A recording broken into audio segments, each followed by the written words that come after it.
Hello everyone, my name is Melissa Rodriguez and I'm going to talk about the trade war between the United States and China. What started in 2018 when the US levies on imported washing machines and solar panels to protect domestic producers escalated into a cycle of tariffs, talks, threats, and truces that rocked financial markets. Behind all this pairing between the US and China, one of the incumbent superpowers, the other a racing one. Over tariff levels and targeted product lists are broader and more formidable issues such as market access, intellectual property, national security, the proper role of government in the economy, and a deepening competition for advantages in emerging technologies. I'm going to resume this trade war in 7 questions. The first one is why are we in a trade war? The United States President Donald Trump, who calls himself Tariff Man, says China and other trading partners have long taken advantage of the US, an argument that enjoys broad support in Washington across party lines. He points to the trade deficit, the difference between imports and exports, as evidence of a hollowing out of the US manufacturing and the loss of American might. Over more than a year, he ratcheted up tariffs, which are taxes on imports, while encouraging US companies hurt by them to move production and jobs back home. The second one is who are Trump targets? Mainly China, which accounts for the bulk for the deficit. But Trump also pulled the US out of a proposed trade deal with Japan and 10 other Asian Pacific countries, calling it unfair for US workers, and started talking directly with Japan instead. He has threatened 25% tariff on millions of imported cars and car parts from Europe and Japan, and insisted on renegotiating and renaming the 1994 pact with Canada and Mexico known as NAFTA. Trump has also threatened to impose tariffs as retaliation against France for its new digital tax on technology companies. The third question is, what's special about China? Well, China's admission into the World Trade Organization in 2001, under rules that granted it concessions as a developing country, greatly accelerated its integration with global markets and supply chains. Studies have shown that Chinese exports led to lower prices for US consumers and helped lift many millions of Chinese out of poverty. The country's accent also resulted in the loss of millions of US factory jobs. China's power, especially its technological power, is now at a point where it risks eroding American military and economic advantages. China insists it's placed by global trade rules and sees the US as seeking to contain its rise.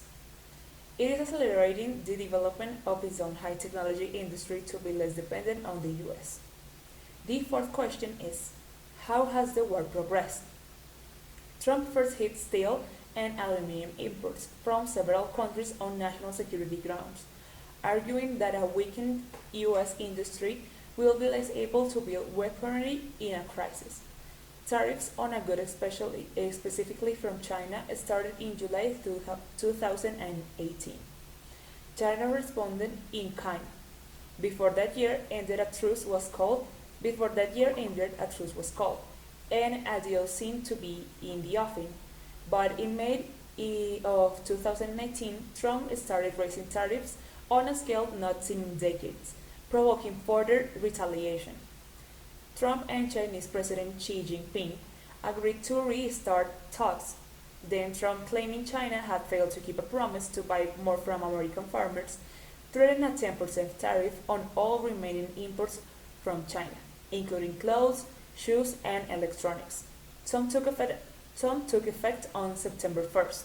Others were to be introduced on December 15th, but they were headed off by a partial deal that was also to roll back some other US tariffs. Trump has said he wants to keep tariffs in place until he shows China is complying with any deal, which means they could be around 4 years. The fifth question is, who pays the tariffs? A middleman, the US importer of record, pays the tariff when the product lands in the country. The importer might absorb the cost or pass it along to a wholesaler, who might pass it to a retailer, who might raise the price for consumers. In those cases, Americans pay. or the Chinese producer might cut factory prices to make up for the tariffs, or shift production outside China to avoid them. In such cases, the economic pain will be felt in China. A United Nations report released on November 5th concluded that U.S. consumers were bearing the brunt, but that Chinese companies were starting to absorb some of the cost as well. The sixth question is Trump's strategy really working?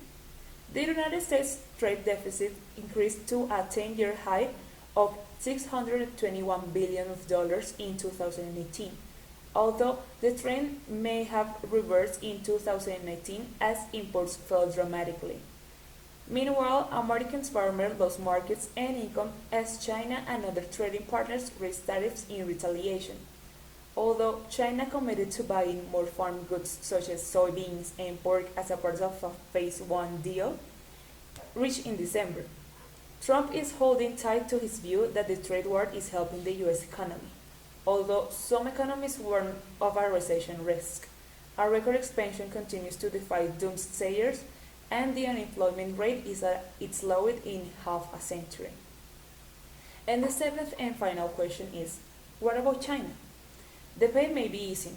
China's economy appeared to be reaching the bottom of a cyclical slowdown as 2019 drew to a close, aided by the prospect of a de-escalation in the trade war that have been weighted on growth.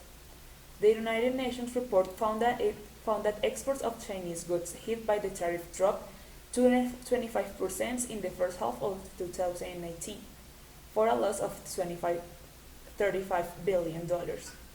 That's consistent with an earlier analysis by Bloomberg economists that shows U.S. imports of Chinese goods hit by the tariff in 2018 were down 26% year-on-year in the first quarter of 2019.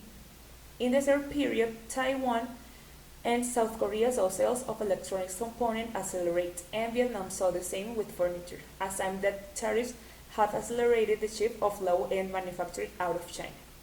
Giant Manufacturing Corporation, the world's biggest bicycle maker, started moving production of US-bound borders out of its China facilities to its home base in Taiwan as soon as it heard from threatened tariff action in September. And that's it for the trade war in 7 questions. Thank you so much for your attention. I hope you enjoyed this information.